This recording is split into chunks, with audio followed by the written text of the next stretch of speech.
Et bonjour à toutes et à tous les amis, j'espère que vous allez bien. On se retrouve pour la matinale trading comme tous les matins avec pas mal de choses intéressantes aujourd'hui pour cette dernière journée de la semaine. Une journée qui va être tout de même intéressante avec pas mal d'événements macroéconomiques, pas mal de catalyseurs qui vont pouvoir potentiellement créer pas mal de volatilité sur les marchés. On regardera ce qu'a fait Bitcoin, ce qu'a fait Ethereum. On regardera aussi du côté des alts, hein, qui je rappelle, on surveille depuis le début de la semaine. Et puis évidemment, on préparera aussi la journée en regardant les autres marchés, Forex, marché actions, matières premières, etc., etc. On reviendra aussi sur quelques petites actualités, même si ça sera surtout pendant le live d'après avec Théo que vous aurez lors de la matinale news. Voilà les amis, comme d'habitude, je vous invite à vous abonner, à rejoindre le serveur Discord. N'hésitez pas à poser vos questions si vous en avez tout au long du live. Je ferai des petites pauses régulièrement pour y répondre. Et je rappelle que si jamais pour ceux qui sont sur TikTok, vous avez des petits problèmes de connexion, eh bien n'hésitez pas à venir voir le live sur Twitch directement. Vous aurez une bien meilleure qualité, ce sera beaucoup plus agréable et vous n'aurez pas de bugs. Voilà, voilà, allez, c'est parti. On va commencer tout de suite.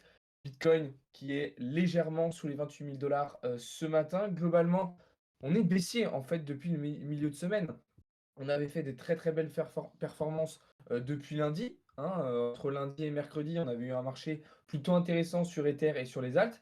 Et depuis, c'est un petit peu plus baissier.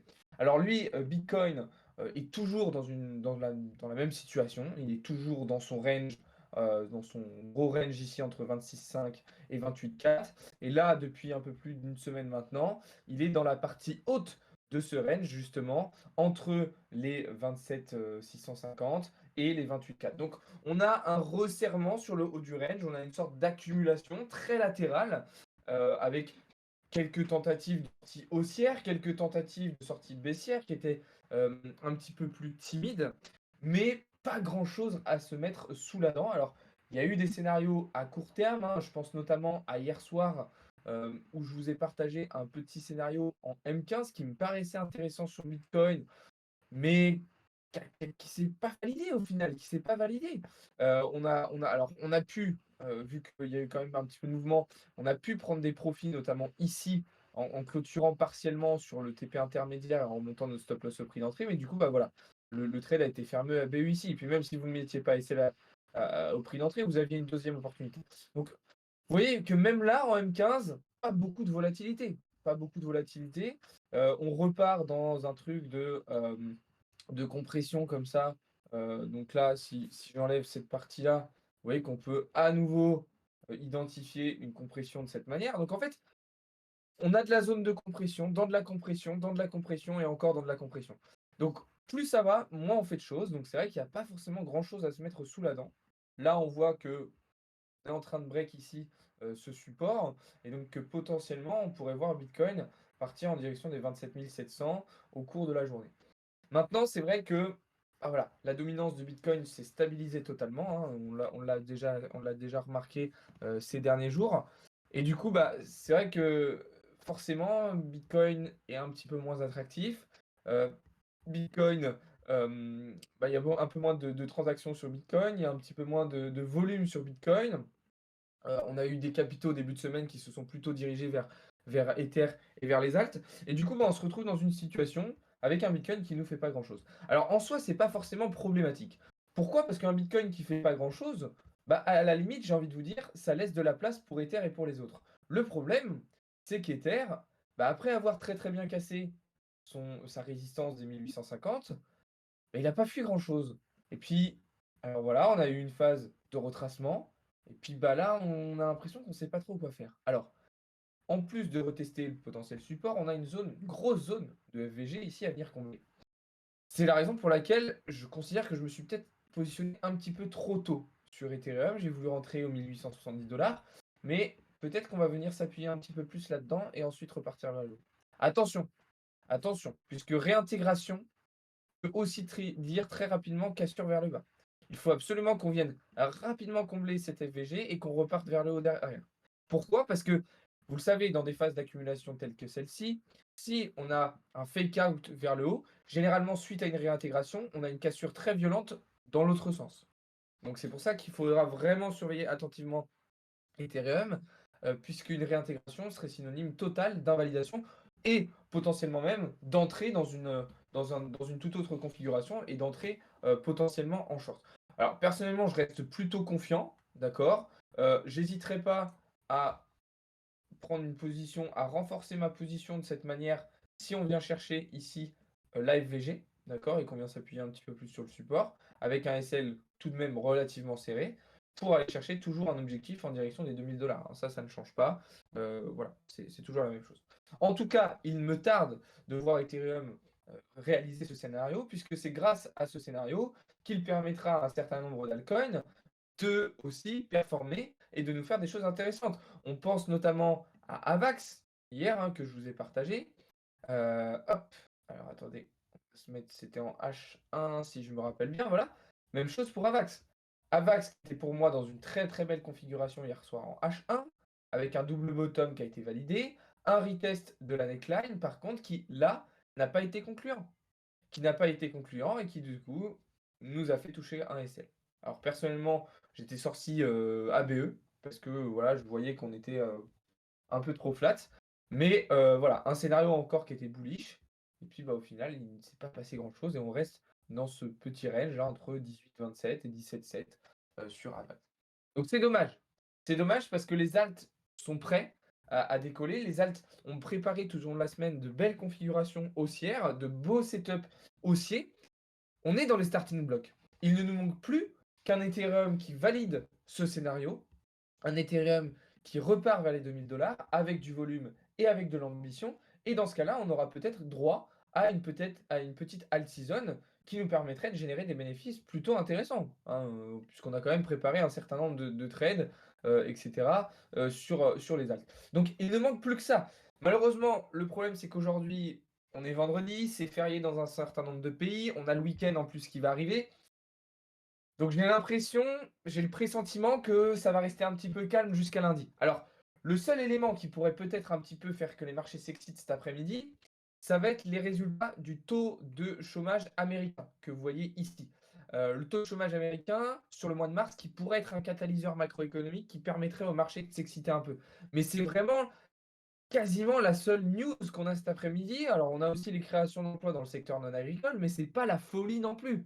C'est pas la folie non plus. On n'a pas une journée qui va probablement être très mouvementée. Donc, c'est pour ça que je dis que malheureusement, ça se trouve, on va rester très très calme jusqu'à lundi. À la limite, au mieux, peut-être que dimanche après-midi, comme la semaine dernière, on aura un marché qui s'excitera un petit peu.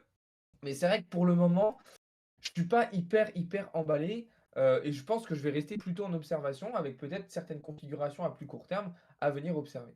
Alors, en parlant, des altcoins, on va passer désormais, sur, plutôt les shitcoins et notamment le Dogecoin. Alors Dogecoin, vous le savez, très grosse performance début de semaine lorsque Elon Musk et Twitter ont changé le logo de l'application pour la remplacer par, une photo d'un Dogecoin, d'un Shiba Inu pardon, puis d'un Dogecoin puis d'un Shiba Inu, qui a tout de suite enflammé Dogecoin et la plupart des shitcoins, Shiba, Floki, Baby Doge et cetera et cetera. On a eu une première petite phase correctrice et puis cette nuit, Twitter a décidé de remettre le logo Twitter et là, boum, nouvelle chute de Dogecoin. C'est pour ça que je vous le dis, c'est extrêmement risqué de se positionner sur Dogecoin. Heu, Certains étaient en long ici, tant mieux pour vous, mais pour toutes les personnes qui là-dedans me disaient: «Est-ce que tu penses qu'il va continuer de monter?»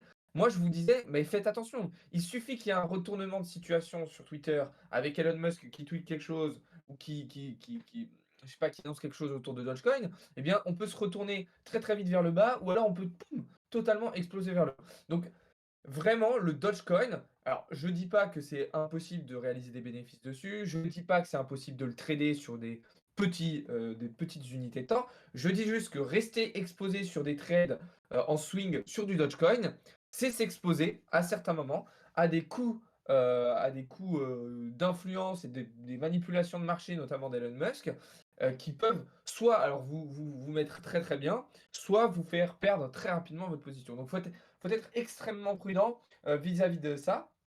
Il faut vraiment vous protéger et surtout avoir conscience, hein, de ça. C'est vraiment très, très important.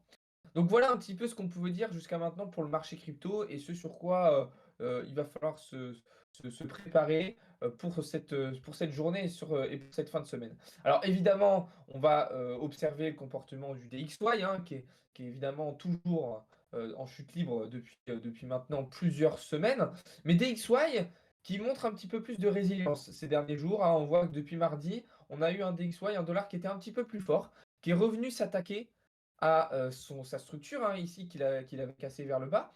Alors au début, je me suis dit: «OK, il vient à la réattaquer, il va faire un pullback et puis on va repartir vers le bas». Et puis il y a eu un premier test, un deuxième avec tentative de réintégration lors des annonces hier. Et puis après on est reparti vers le bas. Là, je me suis dit: «OK, c'est bon, on va pouvoir partir vers les 100,9». Et puis là, non, en fait, on revient s'attaquer encore à cette structure.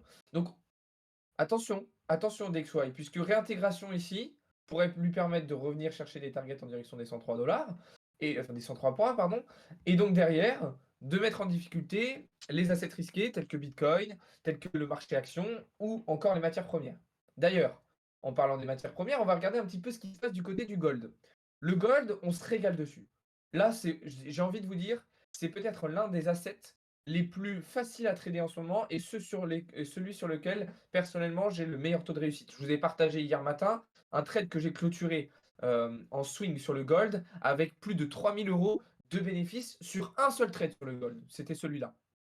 Un seul trade sur le gold qui m'a rapporté à peu près 3 000 €. 3 192 €, je crois. Je vous l'ai partagé. Donc, très belle position. Et là, je vous ai dit hier, eh les gars, on a break cette résistance, on a break cette structure. Là, on revient la tester, il y a potentiellement une nouvelle entrée. Eh bien, on s'est positionné et pour le moment, ça part bien. On a été fil pixel sur la zone avec un objectif d'aller chercher désormais des targets vers les 2077 $. Alors là, on est vraiment en train de se régaler dessus. Tout ça, je vous l'ai partagé dans le serveur Discord encore une fois. Vous avez tous les liens dans les bios et dans les descriptions. Maintenant, c'est vrai que là où je trouve que c'est un petit peu plus compliqué en ce moment, c'est sur le marché action. Le marché action qui est peut-être un petit peu plus compliqué à travailler cette semaine avec, on le sait, beaucoup de news macroéconomiques sur un certain nombre de devises. Je pense notamment au dollar américain. Hier, on avait le taux de chômage au Canada, par exemple. Donc, un marché, alors j'ai dit marché action, je voulais dire un marché de devises, un marché du forex qui est un petit peu plus compliqué à appréhender cette semaine. C'est d'ailleurs la raison pour laquelle, personnellement, je me suis moins positionné sur du forex cette semaine. Alors là, brièvement, pour vous montrer un petit peu la situation sur EURUSD, on peut facilement noter ici le break de cette zone, d'accord, de cette résistance. Attention, attention, break relativement timide pour le moment. Alors, on va remettre ça en bleu. L'idéal, ce serait de valider un réel retest de cette zone pour partir vers le haut. Mais au vu, encore une fois, des annonces macroéconomiques de cet après-midi avec le taux de chômage américain, ça pourrait créer de la volatilité sur le dollar et donc l'euro pourrait être directement impacté. C'est pour ça que je vous recommande là aussi d'être extrêmement prudent. Voilà un petit peu ce qu'on pouvait dire sur ça. Je vais regarder un petit peu si vous m'avez posé des questions. En tout cas, si ce n'est pas le cas, n'hésitez pas à le faire. N'hésitez pas aussi à vous abonner. N'hésitez pas à rejoindre le serveur Discord, les amis. Il y a plein de choses intéressantes à aller voir là-bas. En tout cas, merci beaucoup à tous ceux qui sont présents ce matin. J'espère que vous allez bien. J'espère que vous avez passé une bonne nuit. Alors, je vais regarder un peu les questions. What coin is that? Alors, on a regardé un petit peu tous les coins là. On a regardé un petit peu tous les coins. Tu te mets seulement sur une analyse chartiste et l'actu, tu traites depuis combien de temps? Alors non, pas du tout. Là, c'est vrai que je vous ai principalement identifié des supports, des résistances. Mais si tu regardes un petit peu mes analyses, j'utilise beaucoup Fibonacci et beaucoup le price action. Là, c'était pour faire un petit tour de marché brièvement. Je traite depuis 5 ans. Salut Gorak, merci à tous ceux qui s'abonnent. Alors je précise, hein, si vous avez des petits bugs de connexion sur TikTok, n'hésitez pas à venir voir le live directement sur la chaîne Twitch. Vous avez le lien dans la bio, vous aurez une bien meilleure qualité de live et surtout beaucoup moins de bugs. C'est bizarre parce que j'ai l'impression qu'en fait sur TikTok, c'est quand je prends mon téléphone, quand je change la caméra de sens qu'il y a des bugs. Parce que là depuis le début, je l'avais laissé face à l'écran et il n'y avait visiblement aucune solution. Je comprends bien le chinois. Avec une mise de combien? Alors moi, ma mise, elle est à environ de 3% par trade. 2-3%. C'est pour calculer à peu près, ça aurait fait combien avec une mise de 200 €? Sur quel trade risquaille? Ta stratégie de trading, c'est quoi, les figures chartistes ou autre chose? Je vous ai fait une vidéo complète sur ma chaîne YouTube pour vous expliquer ma stratégie de trading, tout ce que j'utilise, qu'est-ce que je regarde, autant en stratégie d'analyse technique et de gestion de risque. Le son est pas super fort sur Twitch. Ah, alors je sais pas si Théo, t'es là, mais peut-être qu'il y a un petit réglage à faire pour que le son soit un peu plus fort. Moi, d'habitude, ça marche bien, du coup, je sais pas. Alors, vous m'avez demandé de regarder le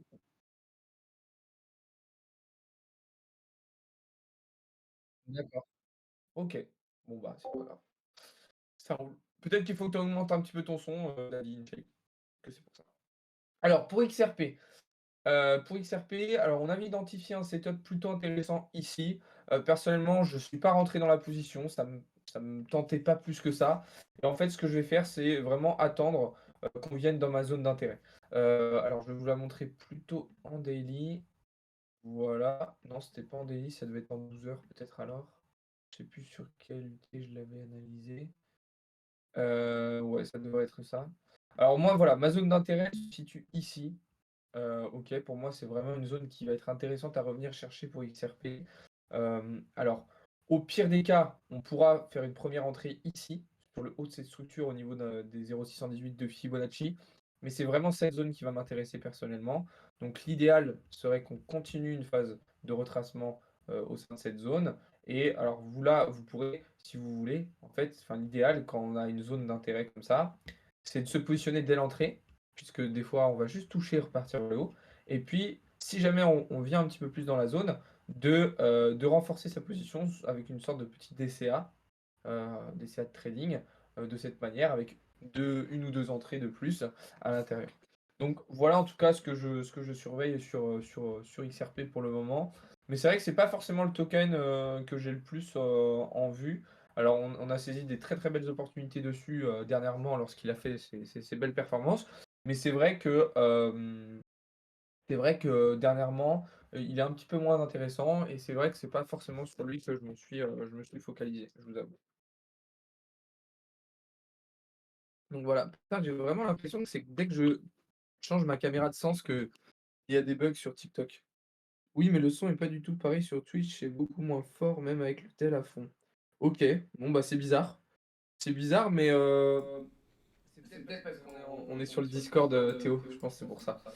Mais en tout cas, voilà, si jamais vous voulez venir voir le live, oula, d'ailleurs, je crois qu'il y a eu un bug sur le. Ah non, c'est bon. Si vous voulez venir voir le live sur Twitch directement, les amis, vous pouvez, vous avez le lien dans la bio. Tu trades en fonds propres ou Propium? Les deux, les deux, les deux. Alors, j'ai un compte en fonds propres et j'ai aussi un Propium avec 100 000 $ dessus sur lequel je trade en ce moment. Théo, je crois qu'il y a un bug, il n'y a plus d'image sur Twitch. Ok, ok, j'ai eu peur.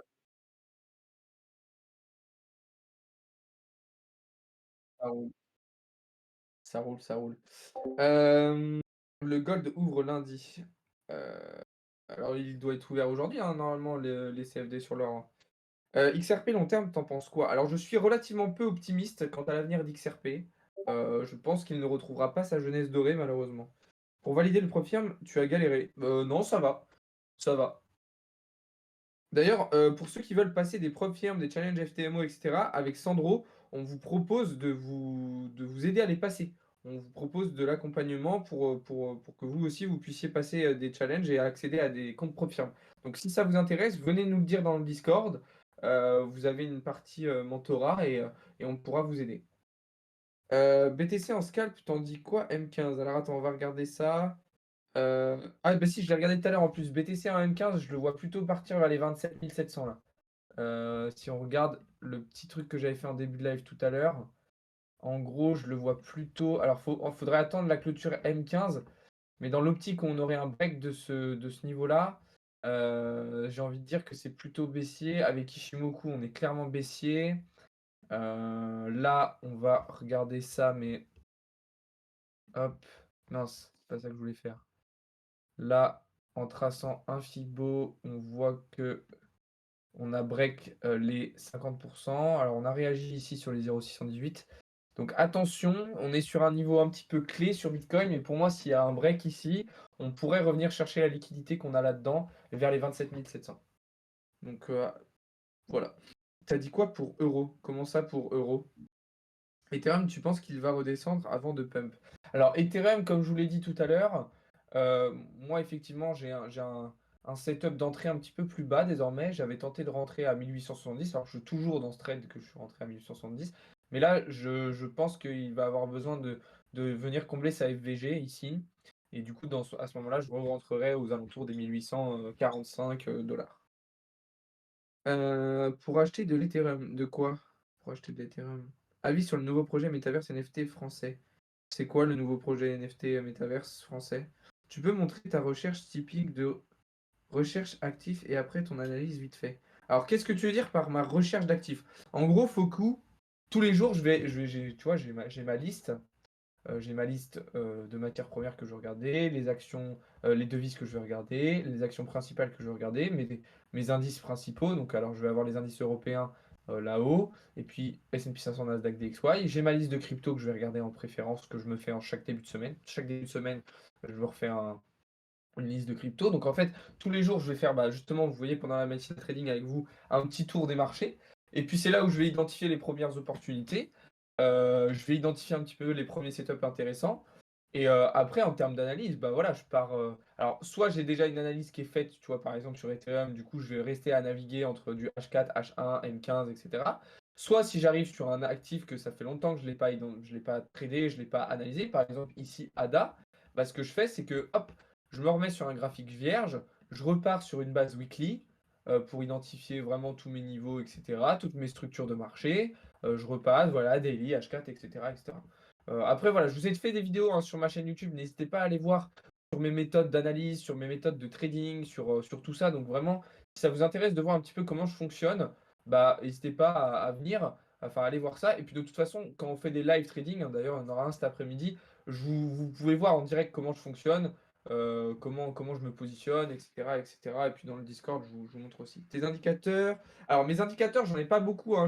Je fonctionne principalement avec le prix, d'accord? Avec le price action, la liquidité. Donc sur TradingView, les indicateurs que je vais utiliser, ça va être principalement Fibonacci et Ichimoku, je vais le regarder. Après, j'ai des indicateurs autres, comme par exemple l'open interest, les funding rates, les CVD spot. Donc ça, c'est plutôt des indicateurs qu'on va pouvoir retrouver sur Coin Analyse. Après, j'ai des indicateurs un petit peu plus fondamentaux, comme par exemple l'indice Fear and Greed, ou encore je vais avoir des indicateurs de liquidité qu'on va retrouver sur The Kingfisher, qui vont me permettre d'identifier via les maps bah, les zones de liquidation majoritaire, et donc les zones où le prix va pouvoir probablement revenir plus ou moins vite pour venir combler cette liquidité justement. Donc voilà, j'espère que j'ai bien répondu à ta question. Alors, si tu veux acheter de l'Ethereum, ça dépend. Est-ce que tu veux l'en acheter à long terme ou c'est pour le trader? Oui, mais tu veux que je regarde l'euro face à quoi, MF? Je peux pas regarder juste l'euro. Tu veux que je regarde l'euro face au dollar, l'euro face au yen japonais? Dis-moi en plus. Pour son wallet sur Binance, tu penses qu'il faut acheter de l'Ethereum ou il va redescendre encore? Alors moi personnellement, je considère qu'au cours de l'année 2023, les marchés vont redescendre plus bas. Par exemple, pour vous dire, je considère que Bitcoin pourrait effectivement faire une déviation au-dessus des 30 000 dollars, mais je considère qu'une fois cette déviation faite au-dessus des 30 000 dollars, on aura probablement un retour bien plus bas, notamment sans doute en direction des 20 000 dollars au minimum. Donc forcément, bah, ce sera plus intéressant d'acheter ici que ici. D'ailleurs, j'aimerais bien que vous me posiez plus des questions en me disant: Alex, est-ce que tu penses que c'est le bon moment d'acheter quand on est là ou là, plutôt que quand on est là? Parce que ça, vous êtes très nombreux à me le dire en ce moment. Est-ce que c'est le moment d'acheter? Est-ce que c'est le moment d'acheter? Par contre, quand le prix était ici ou ici, il y avait absolument personne qui me posait la question de si c'était le bon moment d'acheter. Alors que c'était là qu'il fallait se la poser. Maintenant, si tu as peur de louper le coche, et si vous avez peur de louper le coche, moi c'est ce que je dis souvent, vous séparez votre liquidité en deux. Vous injectez 50% de votre liquidité maintenant, comme ça vous saurez que voilà, vous aurez un prix d'entrée à ce prix-là actuel aujourd'hui, au cas où le prix continue de monter. Et si jamais ça redescend, à l'inverse, bah, vous pourrez réinjecter les 50 autres pourcents de votre capital et ça vous permettra de lisser votre prix d'achat au mieux. Bah, moi personnellement, je viens de t'expliquer. Soit tu achètes, soit tu attends, soit tu fais 50-50. Tu injectes 50% maintenant et 50% plus tard. Ta pensée sur BTC en daily. Alors, BTC en daily, il est extrêmement calme, hein, il est très très latéral, comme on le voyait au début du live, donc pas forcément grand chose à dire dessus, pas grand chose à se mettre sous la dent. Je rappelle pour ceux qui sont sur TikTok, si vous avez des petits problèmes de connexion, n'hésitez pas à venir voir le live sur Twitch. Vous avez le lien dans la bio, vous aurez une bien meilleure qualité Donc voilà. Alors je vais regarder les autres questions. Je crois que j'ai répondu à la plupart des questions. Alors qu'est-ce que j'avais à vous dire d'autre ce matin? Le programme macroéconomique, on l'a vu, ça, tout ça, on l'a vu, ça c'est bon, OK, OK. Donc ouais, juste pour terminer sur la map de liquidité, bon, bah, vous voyez un petit peu où elle est sur Bitcoin. On voit qu'on a pas mal de choses à revenir chercher là-dedans. Au niveau, bah, ça, du coup, les 28, on les a récupérés, donc ça, c'est bien. On voit que là, on a moins de choses ici. Par contre, en haut, on a pas mal. Donc en vrai, peut-être que ça permettrait de valider notre scénario. Donc voilà, qu'est-ce que je voulais vous dire d'autre? Ouais, chose historique. Je vous en ai parlé hier sur Twitter.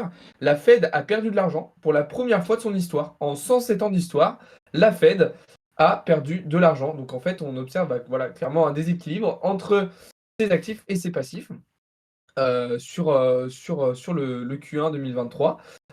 C'est assez impressionnant, hein. C'est assez impressionnant. Alors ça est expliqué par un certain nombre de facteurs, hein, notamment la forte hausse de l'inflation, et le fait qu'ils ont été obligés, brusquement de changer de politique monétaire avec la crise systémique bancaire, qui est arrivée il y a maintenant bientôt un mois.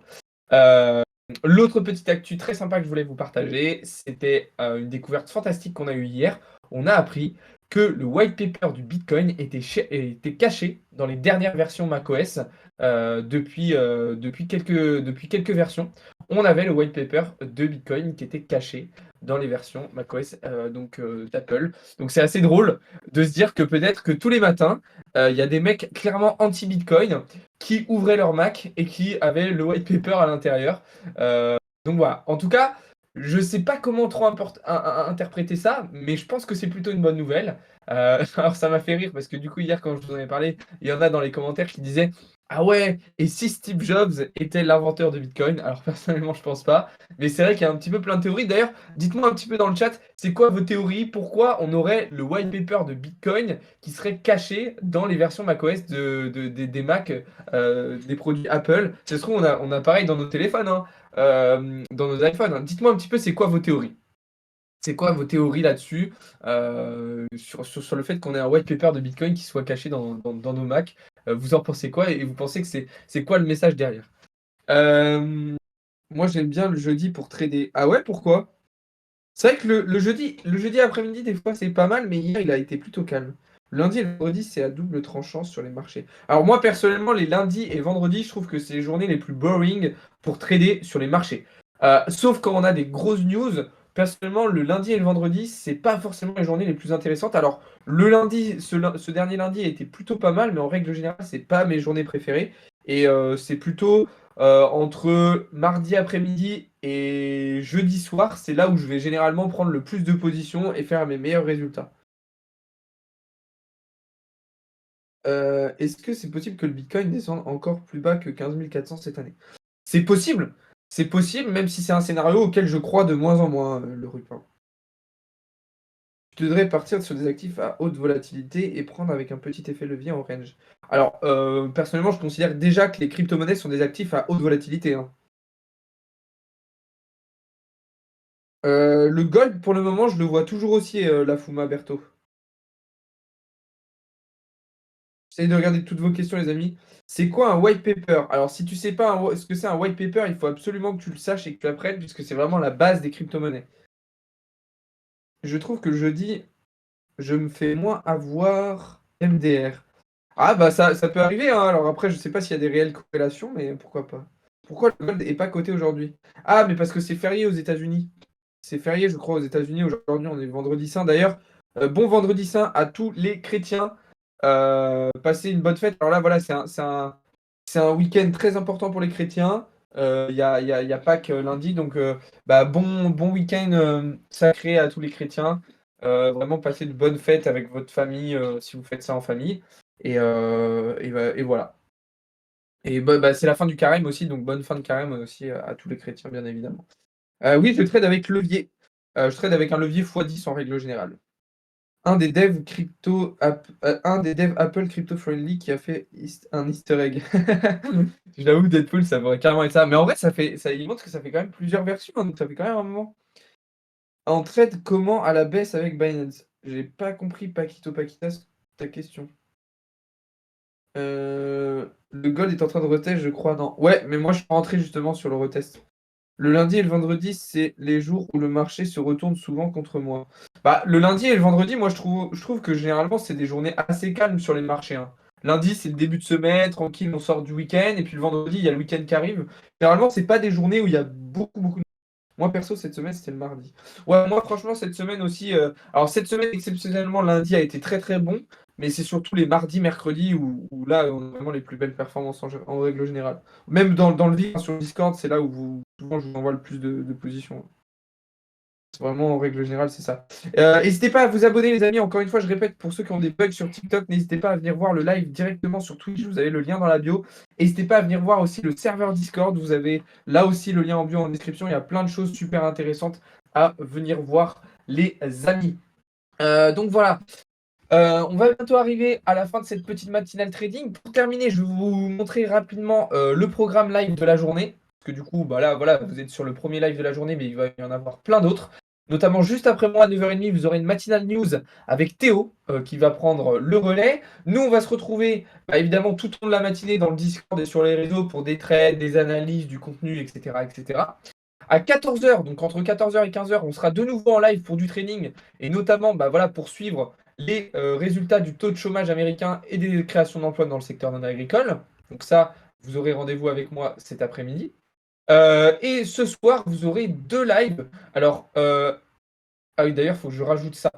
Vous aurez un live à 18h avec Théo sur vos propres recherches. Donc, c'est ce qu'on appelle Dior. Donc, enfin, faites vos propres recherches. Vous aurez ensuite un live avec Gauthier et Théo, comme tous les jours, un petit peu de discussion autour de l'investissement, des crypto-monnaies, etc. Et là, moi, il faut que je le rajoute pour ceux qui sont dans le VIP sur Discord. Ce soir, on fait une session live trading. Alors, juste pour les VIP ce soir, hein, je vous en ai fait des publics beaucoup cette semaine. Mais voilà, pour ceux qui sont dans le VIP, on fait une session live trading en direct ce soir je pense, entre 20h et 23h pour ceux qui voudront être présents. Donc une journée, vous voyez, avec pas mal de live encore une fois, vous aurez pas mal de contenu. Donc vous allez être bien gâtés. Et puis évidemment, en dehors de live, on est aussi présent dans le Discord pour vous partager plein de choses. Donc n'hésitez pas à venir voir ça, à vous abonner et à rejoindre le Discord. Lundi, le marché sera ouvert ou non? Bah, je ne crois pas, hein, Mathéo, puisque c'est lundi de Pâques, donc ça sera férié lundi. Ton VIP est payant. Oui, Mathéo. Le VIP est payant. Oui, vous avez tout expliqué dans le Discord sur les tarifs, sur ce à quoi vous avez accès. Franchement, les prix sont ultra abordables au vu de la quantité de contenu à laquelle vous avez accès. Donc n'hésitez pas à aller voir tout ça. Donc voilà. Voilà. Eh bien les amis, on va se laisser là pour ce matin. Merci beaucoup à tous ceux qui étaient présents. Encore une fois, n'hésitez pas à vous abonner, à rejoindre le serveur Discord, les différents réseaux, etc., etc. Je vous laisse avec Théo qui va prendre le relais dans une quinzaine de minutes pour une matinale news, comme je vous le disais. Nous, on se retrouve juste après dans le Discord. Et puis sinon, au plus tard à 14h pour un live trading tout à l'heure. Voilà, merci beaucoup à toutes et à tous les amis d'avoir été présents. Je vous souhaite à toutes et à tous une très très bonne journée, une bonne fin de semaine et un bon week-end. Encore une fois, bon week-end sacré à tous les chrétiens et à très vite. Ciao tout le monde!